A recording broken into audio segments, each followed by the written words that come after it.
ये है royal Enfield की सबसे बोल्ड, पावरफुल और classic the classic 650 twin.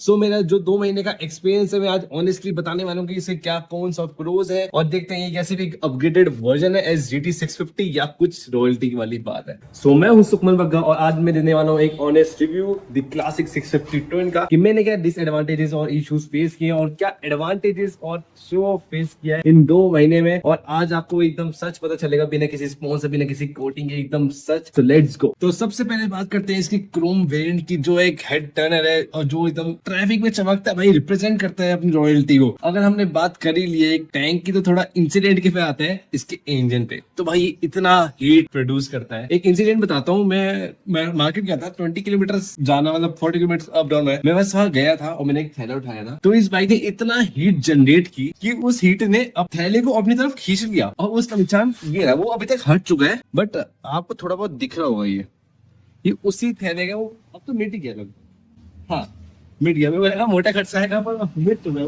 Incident की बात तो हमने कर ली, पर अब जो पहली बात स्टार्ट की थी हमारे क्रोम वेरिएंट की, एक बार इसकी शाइनिंग देखो भाई। ये गाड़ी मेंटेनेंस बहुत मांगने वाली है और मांग रही है। आप देख रहे हो ये GT 650 और क्लासिक का एक प्रॉपर कॉम्बिनेशन है। ये अभी तक की हैवीएस्ट बाइक है रॉयल एनफील्ड की। सुपर मेटेओर भी हैवी है, बट उसकी हाइट थोड़ी छोटी है, तो उसको हैंडल करना आसान रहता है, पर इसकी हाइट भी बहुत लंबी है भाई। अब बात करते हैं हम इसके इंजन का, जो है क्लासिक 648 पैरेलल ट्विन, जो सेम एज इंटरसेप्टर और GT 650 है। तो इसके इंजन में कुछ खासियत है कि वो बहुत रिलैक्स और स्टेबल है, क्योंकि अगर मैं आपको बताता हूँ इसका वेट जो है वो सिर्फ डिसएडवांटेज में देख रहे हो। अगर आप इसका एडवांटेज में देखो, जो मैंने एक्सपीरियंस किया है वो है कि इसका जो वेट है वो इसका ब्रेकिंग सिस्टम और एक स्पीड पकड़ने के लेवल को बहुत इंक्रीज कर देता है। लाइक 10 मूवमेंट्स ऐसा हो गया कि मेरे को बहुत गंदे ब्रेक मारने पड़े, तो उसकी स्टेबिलिटी ऐसी थी कि ना गिरी, और एकदम इंस्टेंट हाई स्पीड में भी इसके बहुत प्यारे ब्रेक लगे, ना खिच खिच आवाज भी नहीं, सीधा प्यार से रुकी है भाई इसके वेट के उससे। और इसका इंजन, इसका जो टॉप पावर है और पूरा टॉप नोच भी नहीं है,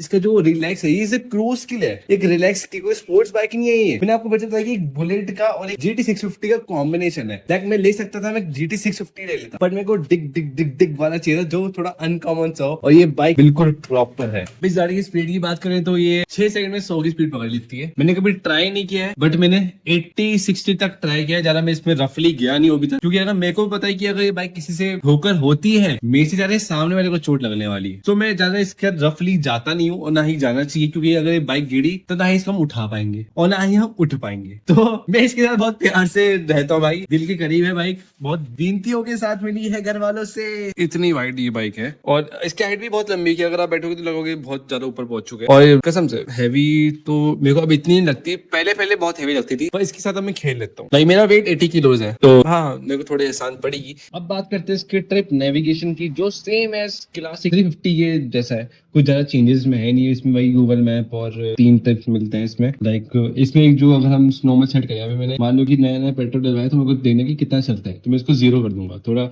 इस बटन को दबा के रखूंगा और सी इजी रोल। अब मैं इसमें एक बार और दबाऊंगा तो इसके चेंज हो जाएगा, टाइम दिखाएगा, और इसके एक बार दबाऊंगा तो ये दिखेगा कि मैंने कितनी चला चुका हूँ इस बाइक को। तो मैं इसको 1200 किलोमीटर चला चुका हूँ टोटल। तो इसका ट्रिप नेविगेशन में ज्यादा कुछ खास नहीं है, सेम एज क्लासिक 350 है। अब बात करते हैं कि ये गाड़ी है कौन से एज सेगमेंट के लिए। तो मैंने यूट्यूबर को बोलते हुए देखा था कि वो 35 के एज तक के बंदे इसको चलाएंगे तो ज्यादा अच्छा लगेगा, उनके लिए रिलैक्स है। मैं 21 ईयर्स का हूँ भाई, मैं इस गाड़ी को जब लेकर निकलता हूँ ऐसा कोई बंदा नहीं है जो अपना मुंह मोड़ के निकलता हूँ ये कौन सी गाड़ी है, ये किसका भक्का एक और आता है ना, और क्योंकि भाई मैंने बता रहा हूँ ना, क्लासिक 350 से आपने खड़ी कर दो बच्ची लगेगी वो यार, तुम्हें वीडियो में पता नहीं चलता कि कितनी बल्कि है बाइक। मैं कसम से बता रहा हूँ, ये एक और है, चलती फिरती और है। ये GT 650 का भी और अलग है, स्पोर्टी, थोड़ा एस्थेटिक। और इसका मॉन्स्टर इसका नाम अगर दोगे ना, तो मॉन्स्टर इसका नाम बहुत सूट करेगा। और एक और है भाई इस बाइक का कि भाई ये बाइक बहुत मोटी, कसम से बहुत मोटी, तो मैं पता नहीं चल रहा ये बाइक कितनी मोटी है। देख लो एक बार, जानवर है। माइलेज कितना देती है भाई, माइलेज कितना है भाई? अच्छा 4 लाख की बाइक लाई, अच्छा माइलेज कितना है? अच्छा माइलेज माइलेज माइलेज भाई ये बाइक माइलेज के लिए नहीं है, ये बाइक एक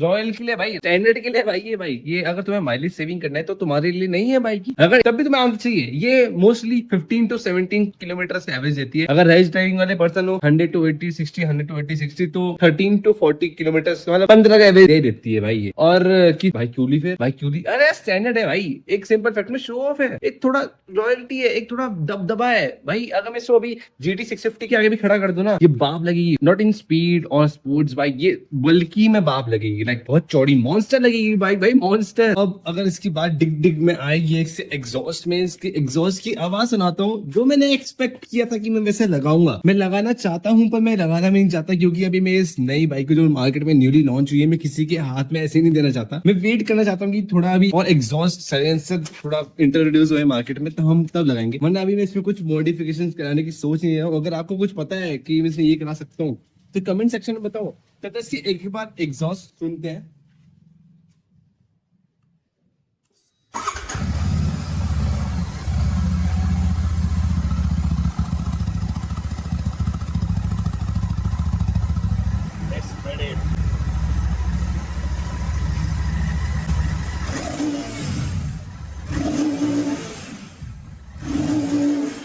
भले इसमें डिग डिग ना हो, पर 650 इंजन लिटरली बहुत हैवी साउंड करता है ब्रो। अगर इसमें डिग डिग लग गया तो इसे मौला जगा देगा। एक चीज पता है मेरे को थोड़ा कमी सी लगती है स्टैंडर्ड 350 के पीछे के डिजाइन को लेकर, जो इसका एक डब्बा है, लाइक जो एक रॉयल्टी मतलब रॉयल एनफील्ड को जो रिप्रेजेंट मेरी तरफ से वो करता है, वो हो जा रही, लाइक पीछे से भी उसका शेप है। तो मेरे को कुछ अभी इस बाइक में तो ऐसा है, लाइक राउंड है, और 350 में कुछ डब्बा सा है, तो मेरे को इसके थोड़ा ये बहुत बल्कि ऐसी बात नहीं है। टायर देखो इसका, इसके और मोटर टायर करवाने वालों में, इसका इंजन दोनों मस्त लग रहे हैं, पर तो इसमें डब्बा होता है ना यहाँ पे, वो ज्यादा अच्छा लगता है। और अगर आप इस बाइक का पोस्चर देखोगे बैठने का, तो भाई इस बाइक का ना कसम से बताऊं तो ये बहुत वाइड है, देख रहे हो ये बाइक बहुत ही ज्यादा वाइड है। लाइक अगर जब मैं एक बार पल्सर में बैठा हूँ, एवेंजर बाइक में बैठा हूँ, मैं स्टैंडर्ड 350 में बैठा हूँ, उनके कंपेरिजन में बहुत बड़ी बाइक है ये, वाइड पोस्चर है इसका, और इसकी जो हाइट बहुत लंबी है, एक बार क्या लगता है कि आसमान में पहुंच चुके हैं। तो ये बाइक के बैठने की पोस्चर बहुत तगड़ा है, एकदम रॉयल, एकदम खतरनाक बॉडी बिल्डर वाली फीलिंग आती है इसमें बैठ के। बाइक की बिल्ड क्वालिटी एकदम टॉप नॉच है, हर जगह मेटल का सामान लगा हुआ है, और जो बोलते हैं कि यार 250 किलो की है, पर अगर मैं सच बोलूं, अगर आप इससे बैठोगे, लाइक पतले से पतला बंदा भी,